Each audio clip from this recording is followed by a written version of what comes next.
कितना सुंदर एक प्रसंग आता है। एक सेठ जी सबको पैसा उधार देते थे। सब सेठ जी सबको पैसा उधार देते थे, सबको।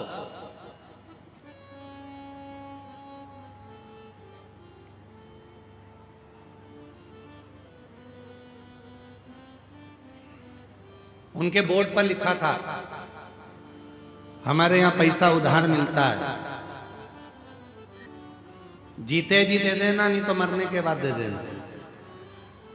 बोर्ड पे लिखा था। और गिदम में भी कोई हो ऐसा तो जरूर बता देना।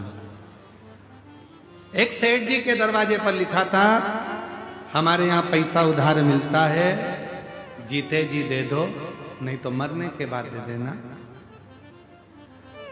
दो तीन चोरों ने विचार करा कि यार सेठ जी के पास बहुत पैसा है, बहुत पैसा। एक काम करते हैं कि ये सबको उधार देता है, कौन उधार मांगे।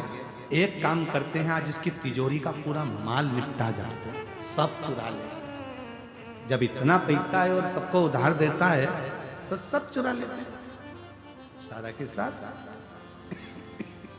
ठीक है।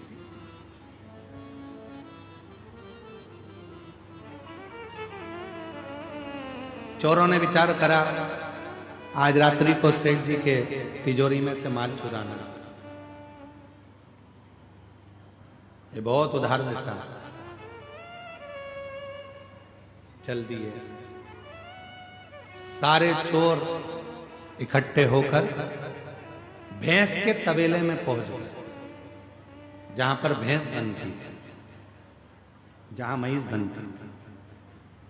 छुप गए। सेठ जी अलमारी बंद करेगा, जाएगा और अपन पूरा के पूरा माल चुरा लेंगे। भैंस के तबेले में, भैंस के गाड़े में वो जाकर छुप गए, जहां भैंसे ही भैंसे बंधी हुई थी। चोरों ने छुप कर बैठे थे। इतनी देर में भैंस आपस में बात करने लगी। एक भैंस ने दूसरी भैंस से पूछा, ओ जीजी, तो कितने साल से सेठ जी के यहाँ दूध दे रही है? उसने कहा, मुझे 4 साल हो गए। दूसरी से पूछा, तुझे कितने साल हो गए? मुझे 10 साल हो गए सेठ जी के यहाँ दूध देते देते। तीसरी ने पूछा, तुझे कितने साल हो गए? उसने कहा, मुझे 12 साल हो गए सेठ जी के यहाँ दूध देते देते। सब आपस में बात कर रही थी। इतने में एक बूढ़ी भैंस के पास में पहुंची। एक भैंस उससे पूछा, तू कितने सालों से दूध दे रही है? कि मेरी पूरी जिंदगी यहीं दूध देते देते निकल गई। सेठ जी नोच नोच के दूध निकाल लेता है। तो उसने पूछा बूढ़ी भैंस से, एक बात बता, आखिर अपन सब सेठ जी के घर में इतना दूध क्यों दे रहे हैं? कि सेठ बहुत समझदार है, उसने दरवाजे पर लिख कर रखा है, उधार लिया है, जीते जी दे दो, नहीं तो मरने के बाद देना। मैं जीते जी नहीं दे पाई, इसलिए मरने के बाद भैंस बन के निचोड़ निचोड़ के निकाले जा रहा है, सारा दूध निकाले जा रहा है, सारा। इसलिए मेरी जीजियों, मेरे जी जाओ, सावधान इंडिया, सावधान हो जा।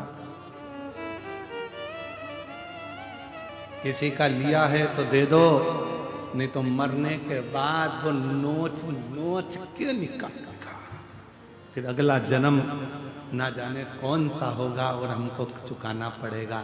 भगवान की कृपा है जो अच्छे कुल में जन्म लिया, भगवान की कृपा है अच्छे घर में जन्म लिया, भगवान की कृपा है अच्छी पत्नी, अच्छे बच्चे मिले, भगवान की कृपा है जो 2 रोटी खाने को मिली, भगवान की कृपा है जो पूरा शरीर अच्छा दिया, और भगवान की कृपा है जो कहीं अच्छे लोगों से मिला दिया, ये उसकी कृपा है। इसलिए प्रयास करो कि अच्छा कर्म कर कर जाना, बुरा कर्म कर कर उसके सामने पहुंचो तो मुख दिखा सको, मुख